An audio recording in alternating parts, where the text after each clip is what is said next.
Admiral Zephyros stood on the bridge of his massive warship and watched another world fall.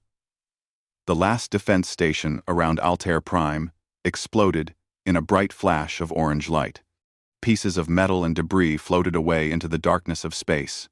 Another easy victory, his second-in-command said with satisfaction. The Altarians lasted only 4 hours. Zephyros nodded, but felt no joy. Conquest had become boring. For 300 years, the stellar hegemony had expanded across the galaxy. Every species they met followed the same pattern. First came shock at seeing the massive hegemony fleet. Then desperate fighting that lasted a few hours at most. Finally, complete surrender. When they realized resistance was hopeless, the hegemony method was simple and effective. They brought overwhelming force to every battle. Their shields could stop any weapon the galaxy's primitive species could build. Their guns could destroy entire cities from orbit. Most importantly, they had numbers. A single hegemony battle group contained more ships than most species had in their entire military. "Show me the recent conquest list," Zephyros ordered. The holographic display lit up with data. The crystal miners of Korath had surrendered after 6 hours when half their orbital platforms were destroyed. The industrial worlds of Beta Centauri lasted 12 hours, but gave up when the hegemony began targeting civilian factories. Even Drakmor, famous as a fortress world with massive military defenses, fell in just 18 hours. Each victory proved the same point. Superior technology and overwhelming numbers always won. The galaxy had learned to fear the sight of hegemony ships dropping out of hyperspace. Many worlds now surrendered without firing a single shot. "Admiral, we have the next target selected," the tactical officer announced. "System designation Kepler, 442. Intelligence reports show minimal defenses and a small population." Zephyros studied the report.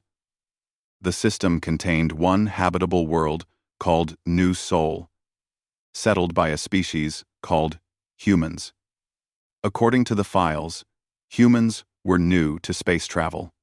They had only been building starships for about 200 years. Their technology was primitive compared to hegemony standards. "What do we know about human military capability?" Zephyros asked. "Very limited, Admiral. They use projectile weapons and basic energy guns. Their ships have simple armor plating instead of proper shields. Intelligence estimates they have fewer than 50 warships in their entire fleet." The Admiral almost laughed. 50 ships against his battle group of 200 vessels. It would be the shortest conquest in hegemony history. "Any sign of advanced weapons? Exotic technology?" "None detected, sir. Standard chemical rockets, nuclear reactors, and metal projectiles. They appear to be at least 500 years behind our technology level." Zephyros reviewed the battle plan his staff had prepared.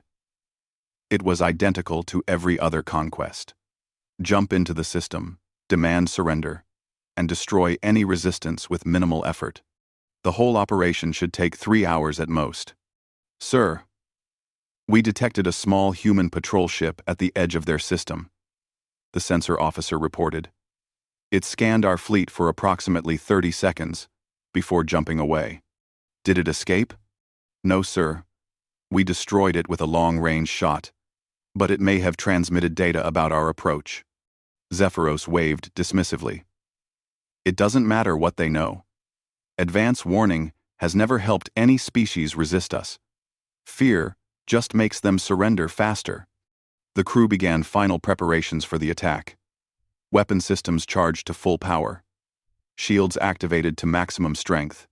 The massive engines of 200 warships hummed with energy as they prepared to jump into human space. In the depths of the flagship, the tactical computer called Nexus Prime calculated victory probabilities. The numbers appeared on screens throughout the ship.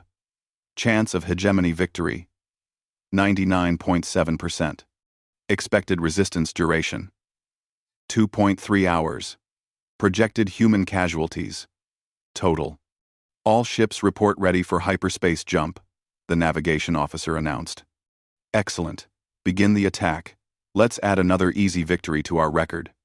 The space around the hegemony fleet twisted and bent as the ships activated their jump drives.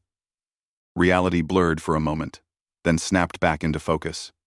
They had arrived at Kepler 442. Immediately, sensors began scanning the system. New Sol orbited a yellow star, similar to hundreds of other worlds they had conquered. Several space stations floated in orbit around the planet. Mining operations worked the asteroid belt. Everything looked normal and peaceful. Human ships detected, the sensor officer called out. Single vessel. Destroyer class. Holding position. Near the asteroid mining area. Zephyros studied the tactical display. One ship. Just one single human warship stood between his massive fleet and another easy conquest. The human vessel looked tiny compared to his flagship. Its weapons were pathetic metal projectiles and simple energy beams. Open communications, he ordered. Let's give them the standard surrender demand. The communication system activated, broadcasting on all frequencies toward the human ship. This is Admiral Zephyros of the Stellar Hegemony. Your system is now under our control. Power down your weapons and prepare for occupation. Resistance will result in the complete destruction of your world. The reply came back quickly. A human voice spoke in clear, unafraid words. This is Captain Minjun Park of the Human Space Service. You are not welcome in our territory. Leave now, or face the consequences. The bridge fell silent. In 300 years of conquest, no species had ever responded to surrender demands with threats. The audacity was almost amusing. Did they just threaten us? The second in command asked in disbelief. It appears so, Zephyros replied. How refreshing. It's been so long since we faced a species with any backbone. He activated the communication system again. Captain Park, you have one human ship. I have 200 hegemony warships. I strongly suggest you reconsider your position. The human's response came immediately. Numbers don't mean anything if you don't know how to use them. This is your final warning. Admiral Zephyros smiled for the first time in months. Finally, a species with enough courage to provide actual entertainment. Their destruction would be quick, but at least they would die fighting instead of begging. Battle stations, he announced. Let's show these humans why the galaxy fears the stellar hegemony. Captain Minjun Park stood on the bridge of the HSS Resilience and watched the enemy fleet spread across his view screen. 200 alien warships hung in space like metal predators. Each one was larger than his destroyer. Their weapons could probably vaporize his ship with a single shot. Captain, the hegemony fleet is moving into attack formation, Commander Eugene Lee reported from the tactical station. They're following standard textbook procedures. Park nodded. The patrol ship's final transmission had included detailed scans of hegemony technology and tactics. Dr. Elena Vasquez, the ship's science officer and xenobiologist, had spent hours analyzing the data with the crew. Their shields are incredibly strong, Dr. Vasquez had explained during the strategy meeting. But they're designed to stop direct attacks. The frequencies are fixed and predictable. Their tactics never change because they've never needed to change. What about their psychology? Park had asked. That's their weakness, she replied. They expect quick victories. They've conquered hundreds of worlds in just a few hours each. They've never faced extended resistance. Fear of a long fight might be our only advantage. Now, watching the alien fleet advance, Park activated the ship's intercom. All crew, this is the captain. We all know the odds. One ship against 200. Our families are on New Sol below us. We can't run, and we won't surrender. Today we prove that humans don't give up, no matter what. The crew's response came back immediately from every station. Yes, sir. Park turned to his helmsman. Take us into the asteroid field. Full speed. The Resilience turned and accelerated toward the mining area, where massive space rocks floated in complex orbital patterns. The mining stations had been evacuated, but their equipment remained active. Park's plan depended on using every resource available. "Sir, the hegemony fleet is pursuing," Lee reported. 12 ships breaking off from the main group. Perfect. They're splitting their forces, just like we hoped. The human destroyer dove between two large asteroids, using their bulk as cover. The pursuing hegemony ships followed confidently, their shields glowing with energy. "Activate the mining charges," Park ordered. Throughout the asteroid field, explosives placed by human miners detonated simultaneously. The asteroids didn't break apart completely, but cracks appeared in their surfaces. Debris clouds filled the space between the larger rocks. "Enemy sensors are being disrupted by the debris," Lee announced with satisfaction. "Their targeting systems can't get a clear lock." The lead hegemony ship fired its main weapon anyway. The energy beam scorched past the resilience and shattered a small asteroid into glowing fragments. "Return fire," Park commanded. "Target their sensor arrays, not their shields." The resilience's guns spoke with sharp cracks. Metal projectiles and focused energy beams struck the enemy ship's sensor equipment. The alien vessel's shields absorbed most of the damage, but some shots found weak spots. "Minor damage to the lead enemy ship," Lee reported. "They're having trouble maintaining target locks." Park smiled grimly. The hegemony had grown used to enemies who tried to break through their powerful shields with direct attacks.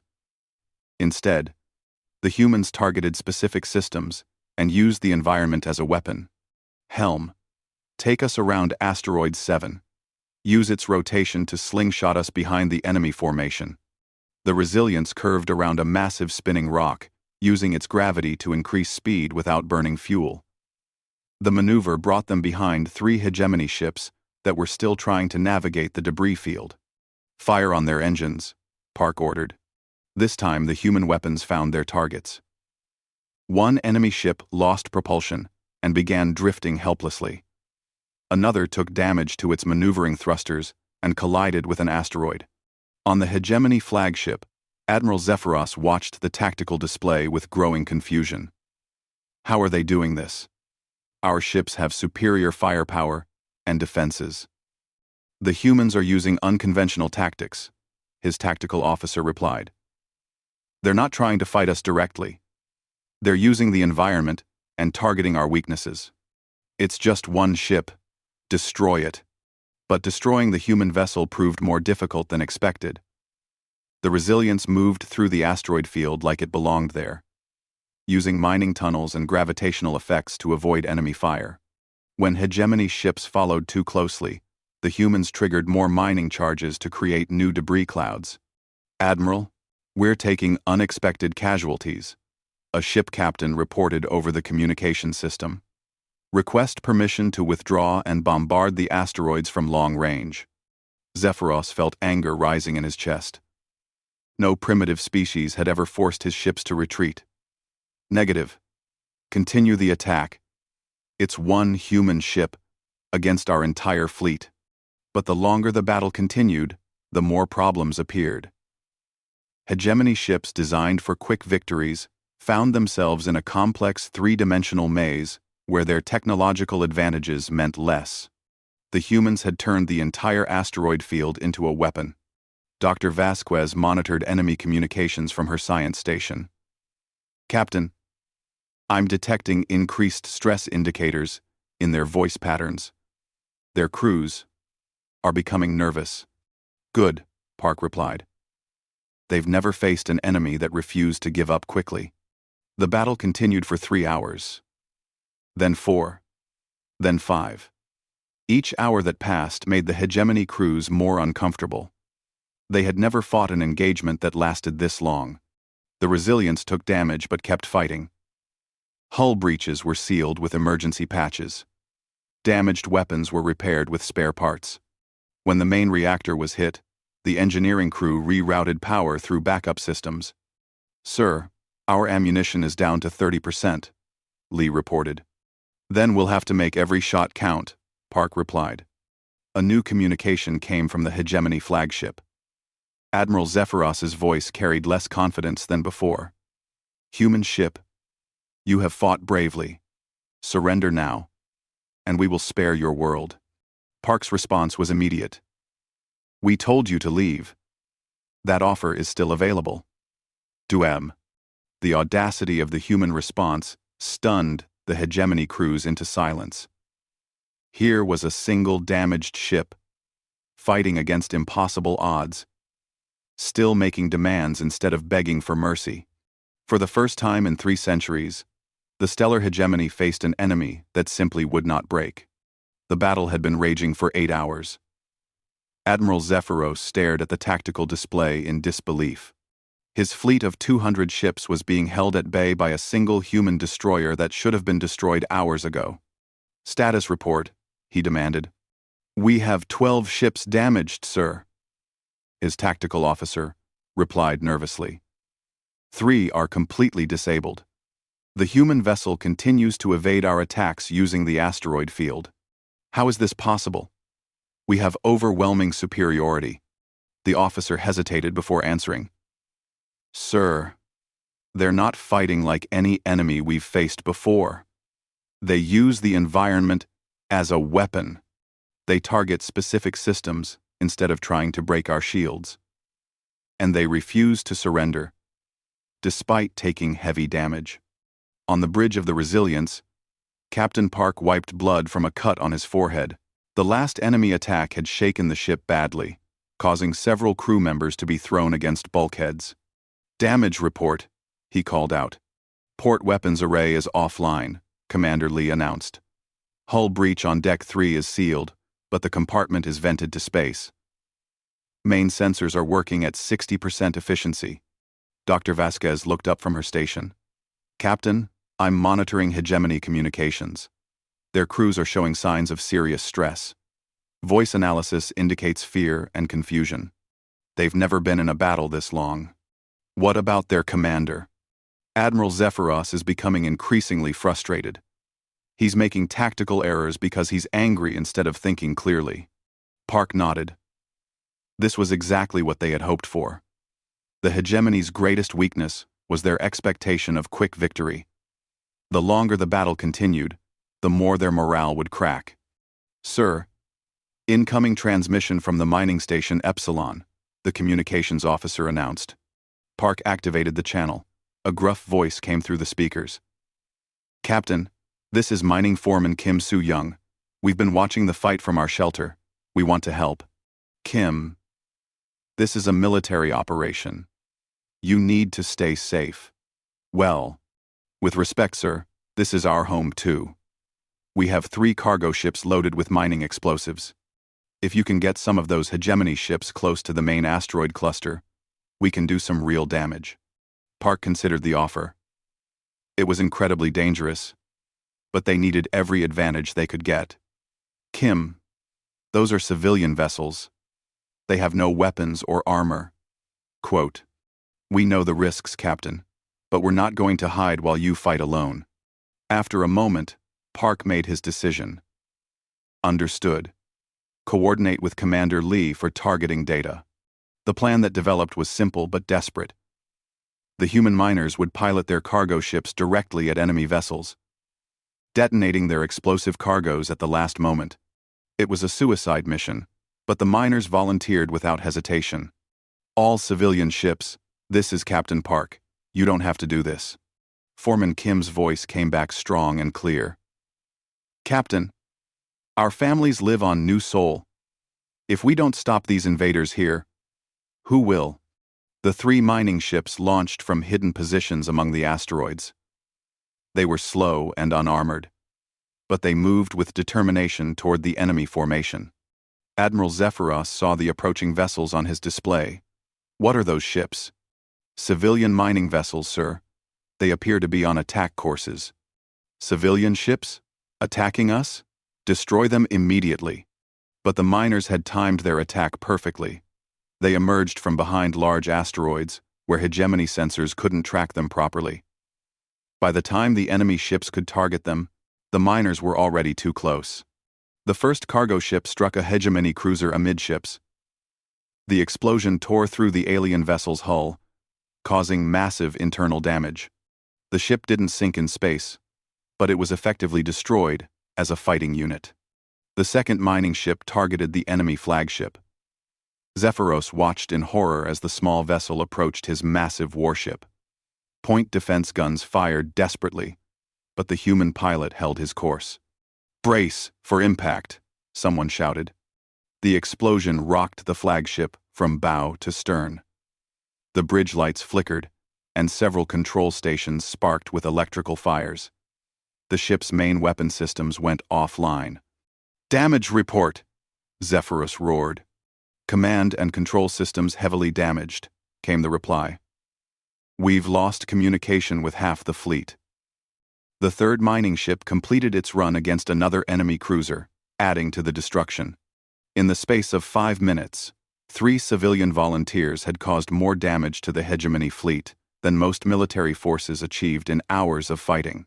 Captain Park watched the explosions with mixed feelings. The miners had struck powerful blows against the enemy, but 3 good people had died to make it happen. "Sir, the enemy fleet is pulling back to regroup," Lee reported. "How long do we have?" "Maybe an hour before they reorganize and attack again." Dr. Vasquez studied her displays. "Captain, their communication patterns show real fear now. Some ships are requesting permission to withdraw from the battle entirely." 18. Enakash. Thanks for watching. And on Hostabi. 18. They've never faced an enemy willing to sacrifice everything for victory, Park observed. They don't know how to handle it. But Park also knew the situation was desperate. The Resilience had taken heavy damage and was running low on ammunition. The enemy still had overwhelming numbers, even after their losses. And human reinforcements were still days away. "Commander Lee, what's the status on that gravitational slingshot maneuver we discussed?" Lee checked his calculations. "The binary star system's gravity well could work, sir. If we time it exactly right, we can accelerate asteroid debris to incredible speeds. But we'll have to get very close to the enemy fleet. Close enough for them to destroy us easily." "Yes, sir. It's an all-or-nothing gambit." Park made his decision. "Prepare the maneuver. If we're going to go down, let's make sure we take as many of them with us as possible." The plan required perfect timing and incredible precision. The Resilience would have to fly directly at the enemy fleet.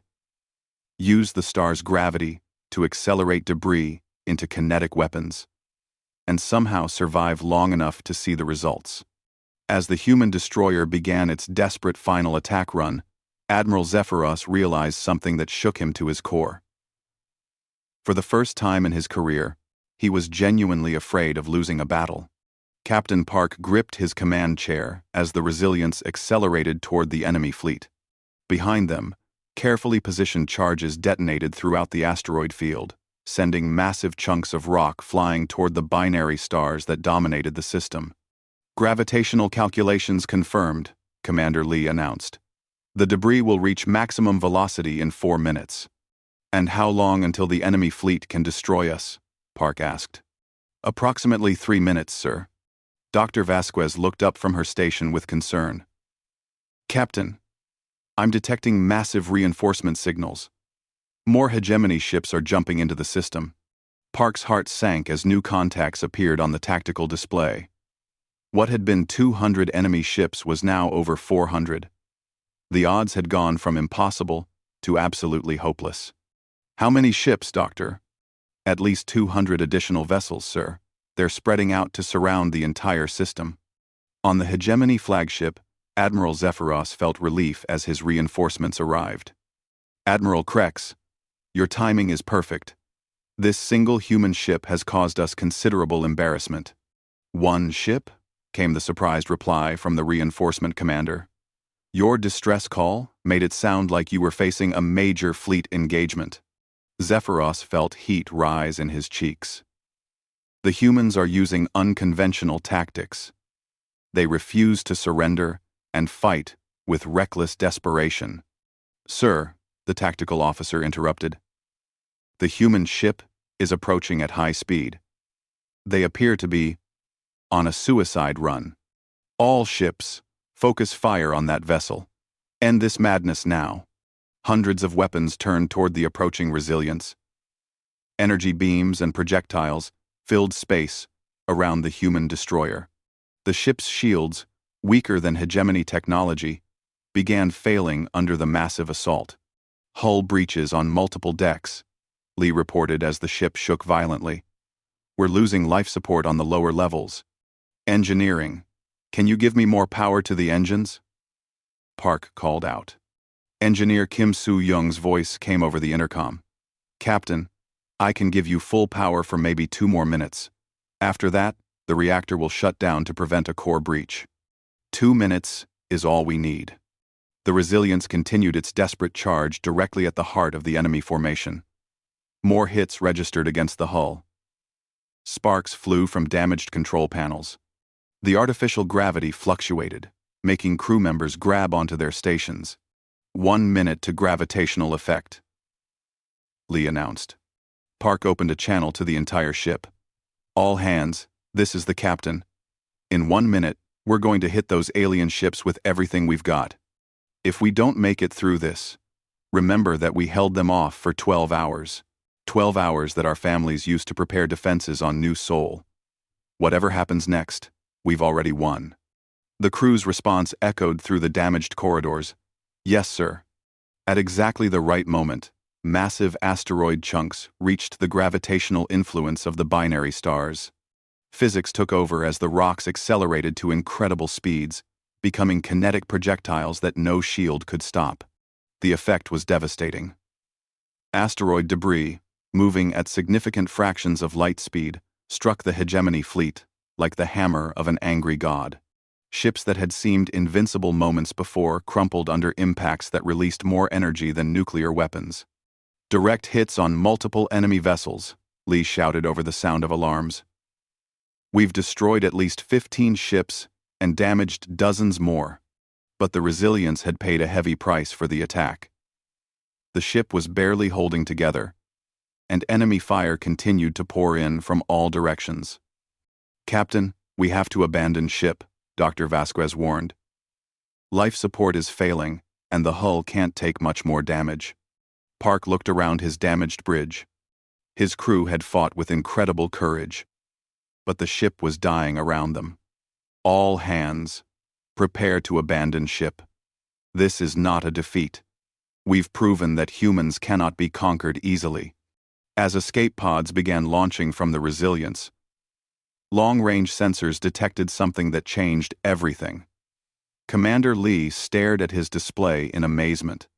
Captain, I'm reading multiple hyperspace signatures at the edge of the system. More enemy reinforcements? No, sir. Those are human ships. 3 full battle groups jumping in from different directions. Park felt a surge of hope. The cavalry had arrived. But would it be enough? Admiral Martinez's voice came over the emergency frequency. HSS Resilience. This is Admiral Rosa Martinez with the 2nd Fleet.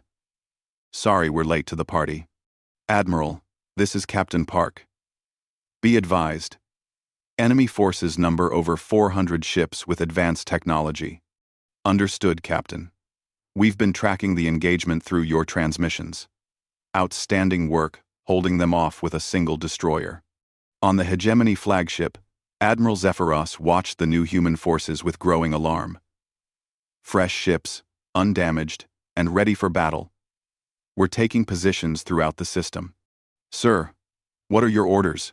His tactical officer asked. For the first time in his career, Zephyros hesitated. His fleet was damaged and demoralized. His crews had been fighting for 12 hours straight against an enemy that refused to die. Now faced with reinforced human forces, he wasn't sure his ships could achieve victory. Admiral, came a transmission from one of his ship captains. Request permission to withdraw from the engagement area. My crew is exhausted, and the ship has taken heavy damage. Similar requests began coming from other vessels. The psychological impact of the long battle was breaking down military discipline. "Sir," another captain reported, "my weapons crews are reporting equipment failures. We need time to regroup and repair." Zephyros realized that his supposedly invincible fleet was falling apart. 12 hours of fighting a single human ship had accomplished what centuries of easy victories could not. It had taught his crews that they could lose. Captain Park watched from his escape pod as human reinforcement fleets engaged the enemy. After 12 hours of desperate fighting, help had finally arrived. But the real victory had already been won.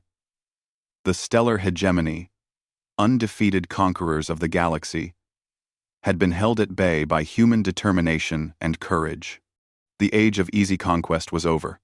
Admiral Zephyros stared at the tactical display as human reinforcement fleets took position around his damaged forces. His flagship's command systems were still malfunctioning from the mining ship's suicide attack. Half his fleet was damaged or destroyed. Most importantly, his crews were demoralized after 12 hours of fighting a single human destroyer. "Admiral, incoming transmission from the human fleet," his communications officer reported. "Put it through." Admiral Martinez's voice filled the bridge. "Admiral Zephyros. This is Admiral Rosa Martinez of the Human Space Service. Your forces are surrounded and have taken heavy casualties. I'm offering you the opportunity to withdraw peacefully." The words hit Zephyros like a physical blow. In 300 years of conquest, no enemy had ever been in a position to offer him terms. The stellar hegemony was always the one making demands. "You have fought bravely," Martinez continued. "But this engagement is over. Take your ships and leave our territory. There has been enough destruction today." Zephyros activated his communication system. "Human Admiral, you may have reinforcements, but we still outnumber you significantly. Numbers didn't help you against Captain Park's single ship," came the immediate reply. "Do you really want to test your luck against a full human fleet that's fresh and ready for battle?" The question hung in the air like a challenge. Around the bridge, hegemony officers waited for their admiral's response. But Zephyros found himself hesitating for the first time in his military career. His tactical officer leaned close and whispered, "Sir, crew reports indicate widespread fatigue and equipment failures. Many ships are requesting permission to withdraw for repairs." The crews are afraid, Zephyros realized with shock. His supposedly invincible warriors had learned what fear felt like during their long battle with the Resilience. Captain Park floated in his escape pod, watching the confrontation between the two fleets. Medical teams had reached most of the Resilience survivors, but he had refused evacuation until the battle was resolved. "Captain Park." Admiral Martinez's voice came through his pod's communication system. "Excellent work holding them off. Your tactical reports have been invaluable for planning our engagement." "Thank you, Admiral. What's the situation?" "The enemy fleet is damaged and demoralized. I don't think they have the will to fight anymore. One ship held off their entire invasion force for 12 hours. That's going to be remembered throughout the galaxy." Park smiled despite his exhaustion. The sacrifice of his crew and the brave miners had accomplished something incredible. They had proven that the hegemony could be stopped. On worlds throughout the galaxy, news of the human victory spread quickly. Species that had surrendered to hegemony forces without fighting began questioning their decision. If humans could resist successfully, perhaps others could too. Admiral Zephyros received urgent communications from Hegemony Command as reports reached the capital world. "Admiral, explain how a single primitive ship held off your entire battle group," came the angry transmission from High Command. "Sir, the humans use tactics we have never encountered. They refuse to surrender, fight with desperate courage, and use unconventional strategies that our doctrines don't address. Are you telling me that our military superiority means nothing?" Zephyros looked around his damaged bridge before answering. "Sir, technological superiority only matters if the enemy fights according to our expectations. The humans don't. The conversation continued for several minutes, but the conclusion was inevitable. For the first time in hegemony history, a fleet would withdraw from battle without achieving conquest. All ships, Zephyros announced to his fleet, prepare for strategic withdrawal. Relief was audible in the acknowledgments from his ship captains. The crews wanted nothing more than to escape this system, where a single enemy ship had taught them that they could lose. As the hegemony fleet began forming up for departure, Captain Park was recovered by a human medical ship.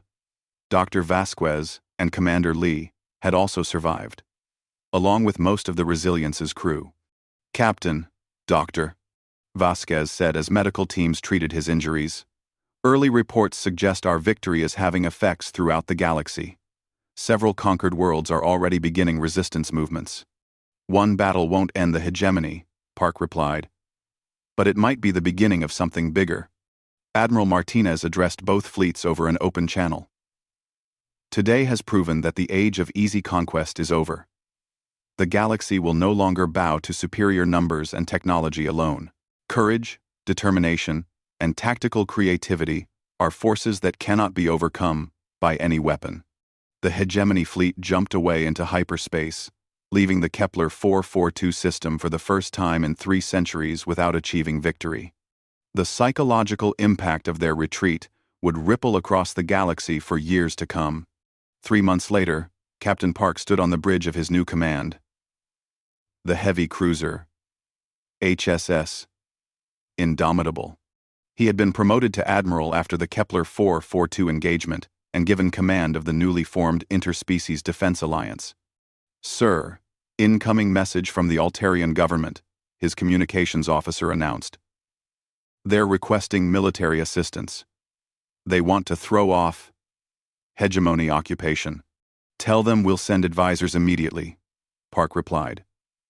"It's time to teach the galaxy that resistance is possible." Commander Lee, now serving as his chief of staff, smiled. "Sir, intelligence reports suggest the hegemony is facing rebellions on dozens of worlds. They're having trouble maintaining control of their empire." "Good. Maybe they'll learn that ruling through fear only works until someone refuses to be afraid."